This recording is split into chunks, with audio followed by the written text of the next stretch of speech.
अगर पवित्र पुस्तक आपके पास हो तो हम चलते हैं। मेरे साथ मत्ती की पुस्तक आज्ञा 16 पर चलिए। पिछले हफ्ते हमने बात की थी यीशु में आपके पहचान का प्रकाशित वाक्य। और ऐसा क्या है कि देवी और सज्जनों, अगर हम उसमें अपनी पहचान को नहीं समझते तब हम अपनी भावनाओं द्वारा अपनी पहचान का निर्धारण करने देते हैं, जिससे हमारी पहचान के लिए गलत कसौटी को अनुमति देते हैं। तो उससे होता क्या है कि हम उन चीजों को कभी पा नहीं सकते जिसे परमेश्वर ने हमारे लिए किया है, और उसकी कृपा से वचनों द्वारा जो हमें दिया गया है। आज मैं कुछ परिभाषाएं आपको देता हूं जिसे हम फिर मत्ती 16 से शुरू करेंगे। ये वचन सहयोग की पहचान है, नाम में, भावना में, रुचि में, क्रियाओं और शक्तियों में। तो ये एक मेल है, पहचान, नाम से जुड़ना, दिलचस्पी, क्रियाओं और शक्तियों में। पर ये पहचान उस वचन से जरा अलग है। पहचान है प्राकृतिक समरूपता, समान समरूपता और गुणों में भी। यहां ध्यान दीजिए कि मत्ती आज्ञा 16 में वचन 13 पर यह सचमुच दिलचस्प है, क्योंकि इसकी शुरुआत होती है फरीसियों से जो चिन्ह चाहते हैं, और यीशु से कुछ कहा कि फारसियों के स्वर्ग से सावधान रहो, वो उनकी सीखों से बचकर रहने को कह रहे थे। पर वचन 13 में उसने कहा कि यीशु कैसरिया फिलिपी के देश में आकर अपने चेलों से पूछने लगा कि लोग मनुष्य के पुत्र को क्या कहते हैं। यही प्रश्न है पहचान का। लोग मनुष्य के पुत्र को क्या कहते हैं, वो मुझे क्या कहते हैं। वचन 14 कहता है, उन्होंने कहा कितने तो यूहन्ना बपतिस्मा देने वाले कहते हैं, कितने एलिया और कितने यिर्मयाह या भविष्यवक्ताओं में से कोई एक कहता है। और वो पूछता है, जब वो वहां मेरी बात करते हैं तब वो मेरी पहचान क्या बताते हैं, वो मुझसे किससे जुड़ा हुआ बताते हैं। ओके, फिर वो कहता है, कोई कहता है आपकी पहचान यूहन्ना बपतिस्मा देने वाला या उससे जुड़े हैं। कुछ कहते हैं कि आपकी पहचान या आप जुड़े हैं यिर्मयाह और भविष्यवक्ताओं में से एक। वो सब इसी तरह आपकी पहचान कर रहे हैं। तो यही प्रश्न है पहचान का। तो यही प्रश्न है पहचान का। तो वो वचन 15 में जाकर कहता है कि परंतु तुम मुझे क्या कहते हो। तो वो चेलों से बात कर रहा है, ठीक है, तुम मेरी पहचान क्या बता रहे हो, मतलब तुम सब मेरे साथ हो, तुम्हें मेरी पहचान क्या लगती है, मेरी सच्ची पहचान के बारे में क्या कहते हो। शमौन वचन 16 में कहता है, शमौन पतरस ने उत्तर दिया कि तू जीवते परमेश्वर का पुत्र मसीह है। यीशु ने उसको उत्तर दिया कि शमौन योना के पुत्र, तू धन्य है, क्योंकि मांस और लहू ने नहीं, या दूसरे शब्दों में मनुष्यों ने ये तुझे नहीं बताया। जब कहता है कि मांस और लहू ने नहीं, उन्होंने तुझसे नहीं कहा। मांस और लहू द्वारा नहीं मालूम हुआ, मांस और लहू द्वारा ये तुम पर प्रकट नहीं हुआ। उसके आगे वो कहता है, क्योंकि मांस और लहू ने नहीं, परंतु मेरे पिता ने जो स्वर्ग में है ये बात तुम पर प्रकट की। प्रकट क्या? मेरी पहचान। प्रकट क्या? मेरी पहचान। खैर, आखिर उसने क्या कहा था? उसने कहा तुम मसीह हो, मसीह का अभिषेकित ये, आप तो अभिषेकित हैं, जीवते परमेश्वर का पुत्र। और उसने कहा शमौन तुम में समृद्ध होने की शक्ति है, क्योंकि पिता ने खुद मैं कौन हूं इसकी असली पहचान बताई है। इतना महत्वपूर्ण क्यों है वो सच्चाई कि वो उसकी असली पहचान को समझ पाया है? खैर, इसे देखिए, मैं आगे बढ़कर कहता हूं, जब तक आप यीशु की असली पहचान को नहीं समझते तो आप खुद को कैसे पहचान पाएंगे?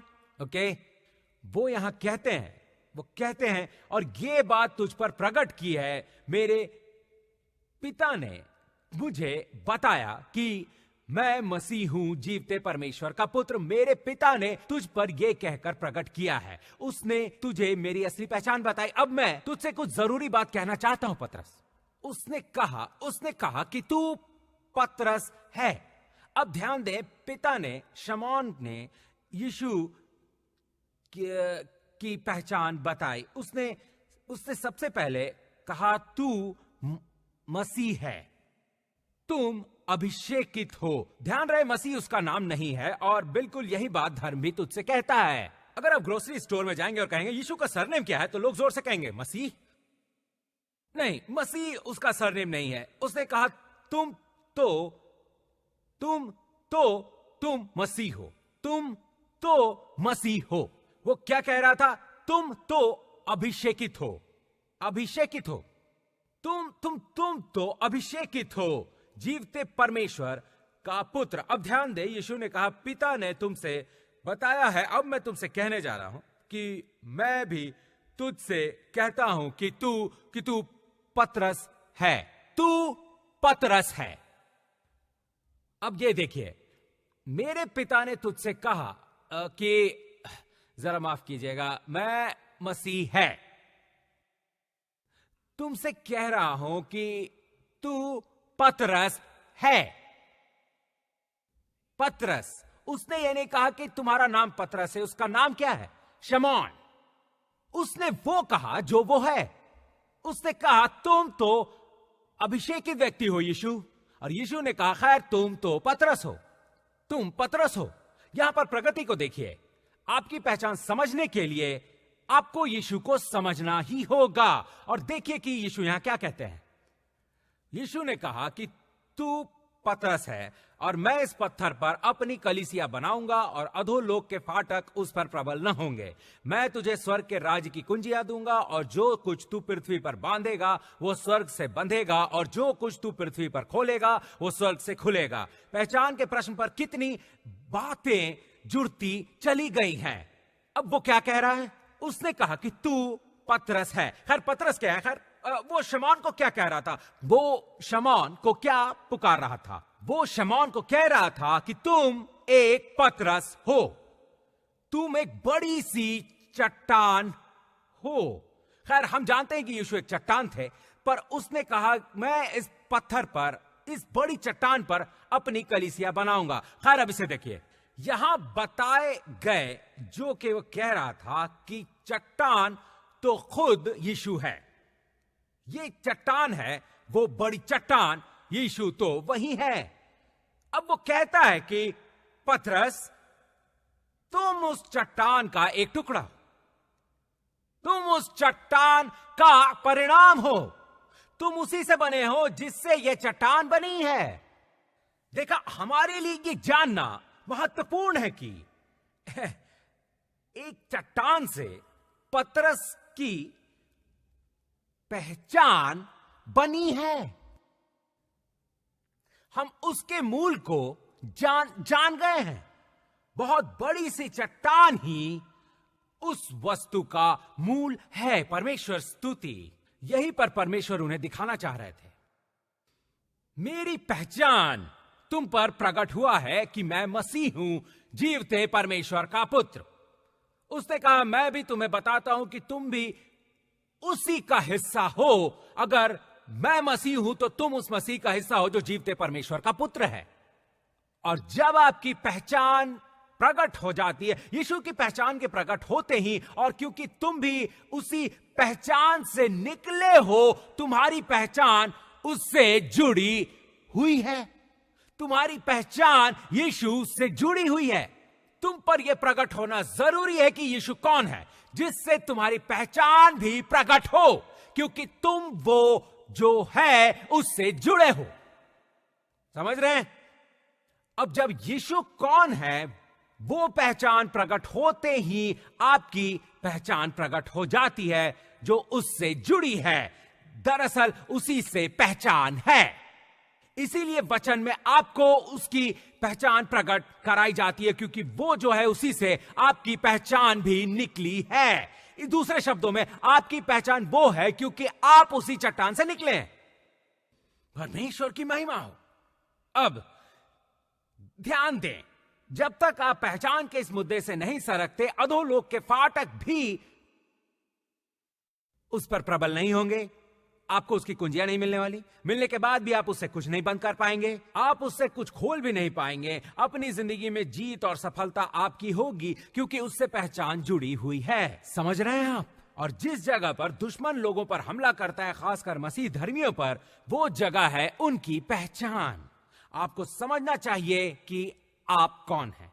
आपको उसी जगह पर पहुंचकर समझना होगा कि आप उस जैसे ही अभिषेकित हैं। बस यही तो मसीह धर्मी का मतलब है। मसीह जैसे ज्ञानी उसी की तरह अभिषेकित हैं। आप उसकी पहचान से जुड़े हैं। परमेश्वर स्तुति।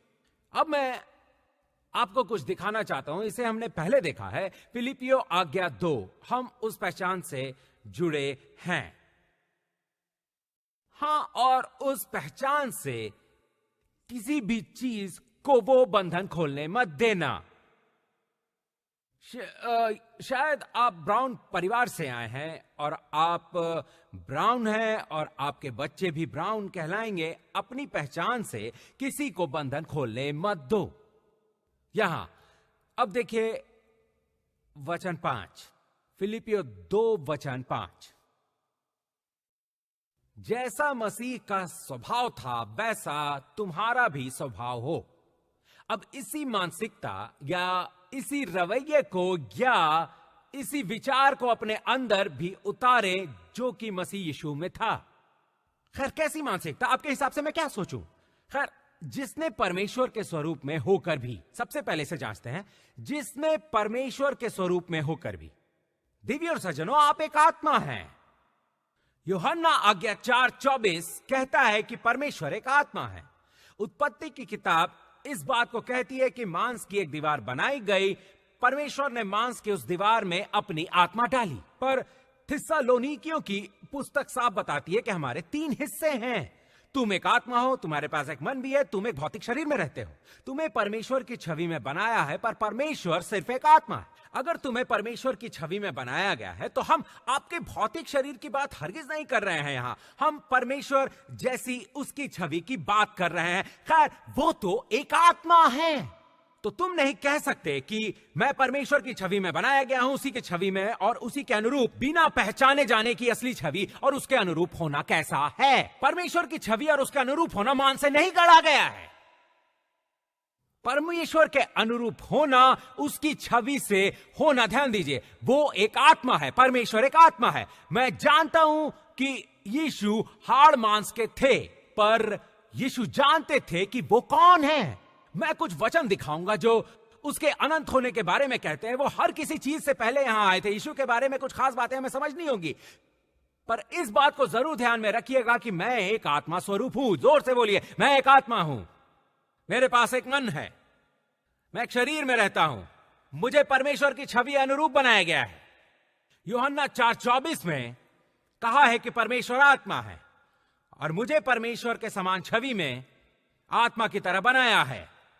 तो आपको समझना ही होगा कि मैं हूं। ध्यान दीजिएगा, बहुत ज्यादा दूर नहीं हूं मैं। जो परमेश्वर के रूप में गढ़ा गया है, बस हो गया। खैर, तुम तो पीटर हो, बस हो गया, आप उसके हिस्से हो। ये हो गया। खैर, तुम तो उनकी तरह हिस्सा हो या हो गया।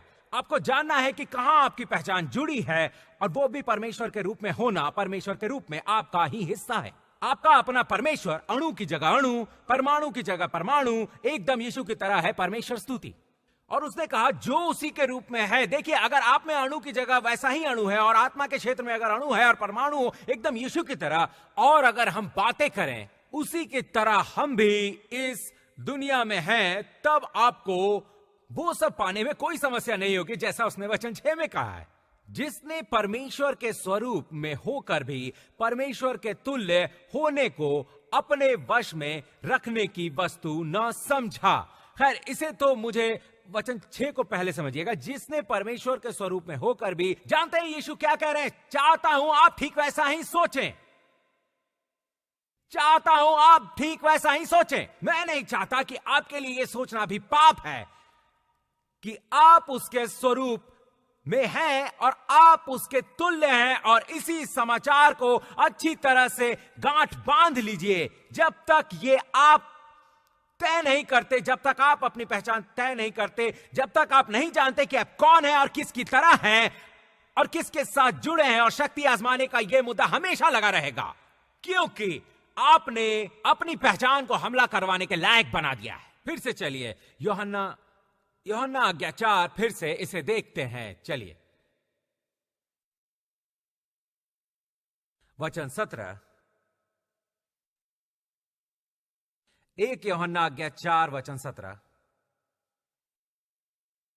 वचन 17 कहता है, इसी से प्रेम हम में सिद्ध हुआ कि हमें न्याय के दिन याव हो, क्योंकि जैसा वो है वैसे ही संसार में हम हैं। खैर जानते हैं वो आपके शरीर के बारे में बात नहीं कर रहा। वो नहीं कहते कि तुम्हारा शरीर है जैसे कि यीशु का है। वो नहीं कहते कि तुम्हारा मन है वैसे ही यीशु है। वो नहीं कहता कि बॉर्न अगेन आत्मा तुम हो जैसे यीशु है, या फिर बात दूसरी ही है, मैं हूं जैसे वो है। मेरी बॉर्न अगेन आत्मा है जैसे वो है। अब मुझे 2 चीजें करनी होंगी कि मुझ पर कृपा की हुई छाव में उस रास्ते पर चल सकूं। नंबर 1, मुझे मसीह में अपनी पहचान को समझना होगा। यीशु में अपनी जगह को मुझे समझना ही होगा। ये तो मुझे समझना होगा, ये मेरी पहचान है। वो तो मुझे समझना होगा, पर वो भी है। सबसे पहले ये मेरी पहचान है। दूसरे नंबर पर देवी और सज्जनों, जब आप इसके बारे में सोचे तो जैसा वो है वैसे ही हम संसार में हैं। मुझे समझना होगा दरअसल मैं आत्मा हूं। मुझे समझना होगा दरअसल मैं आत्मा हूं। सिर्फ यही 2 बातें हैं जिन पर तुम्हें पूरा ध्यान लगाना चाहिए। उसमें मेरी पहचान, और यह भी समझना होगा कि इस समय परमेश्वर की तरफ इशारा कर रहे हैं। अगर हम इसे बार बार देखते हैं कि अगर हमारे पास समय हो आ गया, यह भी समझ नहीं पाएंगे कि सूचना को कहां रखें, क्योंकि उसे शरीर में रखने पर बात नहीं बनने वाली। वहां पर तो सहज विरोधाभास होगा ही। क्योंकि उसे शरीर में रखने पर बात नहीं बनने वाली, वहां पर तो सहज विरोधाभास होगा ही। आपको यह देखना है कि आत्मा के स्वरूप में आप कौन हैं। मैं आत्मा हूं, मुझे परमेश्वर के स्वरूप में बनाया गया है। मैं परमेश्वर की पहचान हूं कि वो भी मेरी तरह एक आत्मा ही है। हम आत्मा हैं। और आप पृथ्वी के पहनावे में इतने अंधे हो चुके हैं कि खुद को पहचान ही नहीं पा रहे हैं कि आप कौन हैं। आप जानते हैं क्या, बदकिस्मती से कुछ लोग पहनावे से बाहर निकलने के बाद ही पहचान पाते हैं कि वो कौन है। मौत होने पर पहनावे से बाहर निकलते हैं और फिर पहचानते हैं हैरानी से, ओ वो तो मैं नहीं था। क्योंकि हर दिन आप खुद को शरीर के नजरिए से देखते हैं कि ये मैं हूं। शरीर तो तुम नहीं हो, शरीर आपका घर है और आप असल में आत्मा हैं। और अब तक आप इसे समझ भी नहीं पाए। जानते हैं कि आप कार नहीं हैं। जो कार आप चलाते हैं वो भी आप नहीं हैं। क्यों? क्योंकि आपको उसमें चढ़ने उतरने का मौका मिलता ही रहता है। बदकिस्मती से शरीर के साथ ऐसा नहीं कर सकते। वो ऐसा है कि एक बार उसमें गए तो वही रहेंगे जब तक कि उसमें से निकलने का समय नहीं होता। और आपको समझना होगा कि यह आपका पृथ्वी का पहनावा है जो इस भौतिक क्षेत्र में अधिकार देता है। पर आपको अपना नजरिया बदलना होगा कि मैं एक आत्मा हूं और मैं हूं। जानते हैं, और कृपा के संदेश के बारे में बातें करने और समझाने के पहले बात तब तक नहीं बनेगी जब तक आप अपने को अच्छी तरह समझ न लें। मैं एक आत्मा हूं। जोर से कहिए, मैं एक आत्मा हूं। मेरे पास मन है। मैं एक शरीर में रहता हूं। अगर आप खुद को शरीर समझते हैं तो आप शैतान को उसी स्तर पर संचालन करेंगे, मांस में ही। और आपका शरीर इंद्रियों पर विश्वास करता है। और आप जानते हैं शैतान इंद्रियों के क्षेत्र में संचालन करता है। और इंद्रियों के क्षेत्र में संचालन में आप पर वो हमला करेगा ही, धोखा देगा ही। और वही तो आदम और हव्वा के साथ उत्पत्ति आज्ञा 3 में हुआ। जब उसने ये सवाल पूछा, जानते हैं, क्या तुम बगीचे का वो फल नहीं खाओगे? जो कि बहुत ही अद्भुत है। उम्मीद है मैं समझूंगा कि नियम ने पाप को मजबूत कैसे किया। जब आप न्यायवाद का प्रचार करने लगते हैं और लोगों को क्या नहीं करना है बताते हैं और पाप के प्रति सचेत करते हैं, तब जाकर उनके सामने वर्जित फल रखने लगते हैं। उन्हें बगीचे के बाकी किसी पेड़ से समस्या नहीं थी, बस सिर्फ उस बरजे हुए पेड़ से थी। ओके? और जब दुश्मन आया तो उसने कहा कि हम बगीचे के सभी फल खा सकते हैं, पर वहां पर उगे फल को नहीं खा सकते। ओके? तो उसे वो रखा हुआ वर्जित फल मिल ही गया। और ध्यान दे कि उसने हमला किया, इसे मैं कैसे भुला सकता हूं? उसने इस सच्चाई पर हमला किया कि परमेश्वर तुम्हें वो फल नहीं खाने देता क्योंकि तुम्हें उसकी तरह अच्छे और बुरे का ज्ञान हो जाएगा। अब उनको पहचान की समझ होती तब उन्हें कोई इच्छा नहीं होती, क्योंकि इच्छा, सुनिए, जीत उसे मिली क्योंकि उनकी पहचान को किसी ने प्रकट नहीं किया। वो नहीं जानते थे कि वो एकदम उस जैसे ही थे। वो वैभवशाली पहनावा पहने हुए थे, उन पर कोई नकली वस्त्र नहीं थे। फिर दुश्मन आकर बोला कि मैं व्यक्तियों की पहचान पर हमला करूंगा। और देखिए, पहचान पर हमला होते ही परमेश्वर को उनको दी हुई चीजें एक एक करके उनके जीवन से कम होने लगी। वो थी पहचान। फिर से कहता हूं, उनकी पहचान पर हमला हुआ। उन पर पहचान प्रकट नहीं की गई तो वो परमेश्वर का उल्लंघन करने लगे। वो उसकी अवज्ञा करने लगे, जिसके लिए मना किया गया था वो सब करने लगे। परिणाम हुआ कि उनकी पहचान, फिर उनका बात न मानना, तब वो वैभवशाली पहनावा खो चुके। फिर उन्होंने बगीचा खोया, अपना घर और अपने कपड़े खो दिए। ओ, कुछ तो सोचिए। आप बाहर हैं और बदन पर आपके कपड़े नहीं है। चलो भी। और हर परिस्थिति में आप कभी रोजाना अपनी जिंदगी में होने वाली चीजें नहीं सुन रहे। अगर आप ये समझते हैं कि आप कौन हैं और उसी समझ के साथ आप अपने विश्वास को भी जोड़ दें, तब आपके वस्त्र नहीं खोएंगे और कोई आपको कहीं से बाहर नहीं निकालेगा। कुछ भी नहीं होगा, क्योंकि हमला होते समय ही हम सिर्फ भूल जाते हैं कि आखिर हम कौन हैं। और उसी वक्त आपको खुद को याद दिलाना है कि एक मिनट रुको, जरा तो रुको। मैं परमेश्वर की धार्मिकता हूं।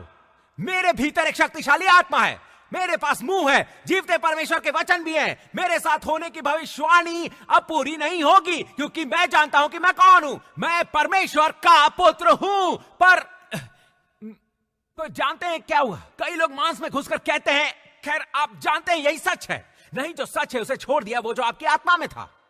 और अब आप अपने 5 भौतिक इंद्रियों के आधार पर यहां जीत पाने आए हैं, क्योंकि आप पर प्रकट नहीं हुआ कि आप हैं कौन। आप खुद को धर्मपुत्र की तरह नहीं देखते। एक धर्मपिता होता है, एक धर्मपुत्र होता है, और हम भी वही हैं।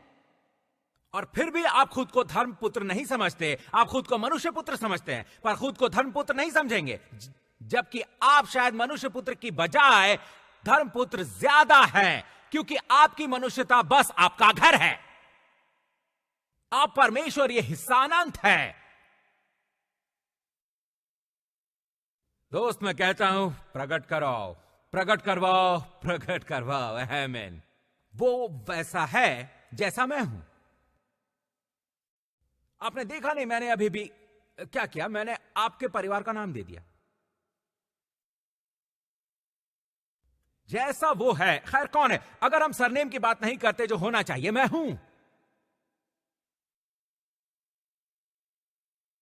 उन्हें कहो मैं हूं ने भेजा है। मैं हूं क्या? मैं हूं तुम्हारी हर जरूरत। मैं हूं तुम्हारी हर जरूरत। मैं भी उसी परिवार से आया हूं। मैं सच में हूं जो भी मेरी जरूरत है। मैं सच में सब कुछ रखा हुआ है जिसकी मुझे इस जीवन में और अनंत काल तक जरूरत पड़ेगी। मैं बस अपनी पहचान पर सवाल करता हूं। इसलिए क्या हो गया? आदम को घर से निकाल दिया गया, आदम का पहनावा गया। हम जो पहन रहे हैं उसे मनुष्य के लिए बनाया ही नहीं गया था। परमेश्वर का वो उद्देश्य नहीं था। हमें जो पहनना चाहिए था वो तो नहीं पहना है। परमेश्वर की बनाई हर चीज में, परमेश्वर की किसी रचना में आपने कभी किसी को कपड़े पहने देखा है?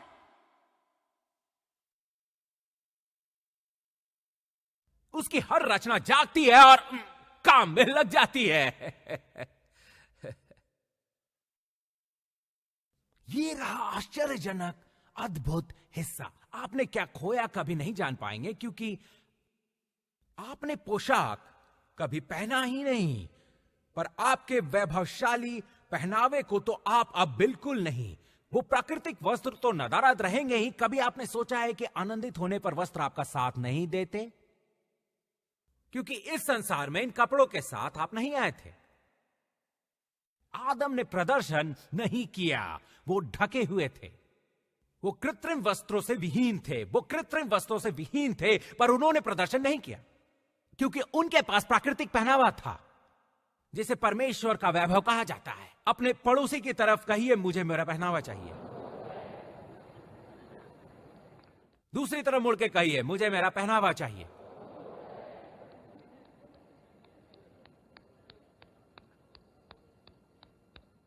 वाह, जरा सोचिए दोस्त, जरा सोचिए, जरा सोचिए। परमेश्वर स्तुति। सोचिए जरा कि मसीह पहले जी उठेगा। आपके कपड़े आप पर नहीं जच रहे। जरा सोचिए, हम सब हवा में एकत्र हुए हैं और हमें अपना पहनावा वापस मिला। जरा सोचो तो, जरा सोचो तो, जरा सोचो तो। मेरा पहनावा मिल गया। ये हुआ क्योंकि हम खुद को समझ गए।